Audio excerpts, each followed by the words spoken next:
പ്രിയ സുഹൃത്തുക്കളെ നമസ്കാരം. ഞാൻ ജോൺ വർഗീസ് ഓരിക്കൽ.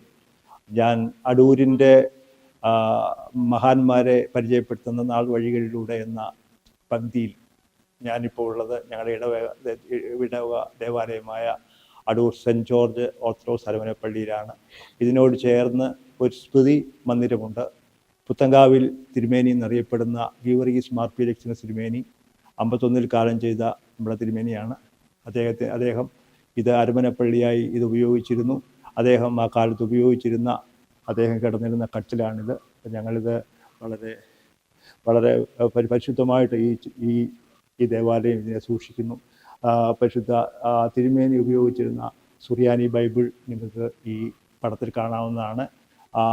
അതുപോലെ തന്നെ ഈ സ്മൃതി മന്ദിരത്തിൽ മലയാള മനോരമ പ്രസിദ്ധീകരിച്ച പേപ്പറിൻ്റെ കട്ടിങ്ങുണ്ട്. അതുപോലെ തന്നെ പുത്തങ്കാവിൽ തിരുമേനിയുടെ ജീവിതത്തിൽ ചരിത്രപരമായ പല കാര്യങ്ങൾ ഉൾക്കൊള്ളിച്ചുകൊണ്ടുള്ള ചിത്രങ്ങളും ഇവിടെ ആലേഖനം ചെയ്തിട്ടുണ്ട്. ഇത് അദ്ദേഹത്തിൻ്റെ സ്മൃതി മന്ദിരമാണ്. അതുപോലെ തന്നെ ഇവിടെ അദ്ദേഹം ഉപയോഗിച്ചിരുന്ന കസേരയുണ്ട്. പിന്നെ ഇവിടെ അതുപോലെ ഇത് അദ്ദേഹത്തിൻ്റെ പേരിലുള്ള ഈ ചർച്ചിനോട് ചേർന്നുള്ള സ്മൃതി മന്ദിരമാണ്. ഇവിടെ അദ്ദേഹം ഉപയോഗിച്ചിരുന്ന സാധനങ്ങളാണ് ഇതൊക്കെ. അതിവിടെ വെച്ചിട്ടുണ്ട്. ഈ പള്ളി 24 മണിക്കൂറും ഓപ്പണാണ്. ഇത് വരുന്ന എല്ലാ ഭക്തജനങ്ങൾക്കും കാണാനുള്ള അവസരമുണ്ട്. നന്ദി, നമസ്കാരം.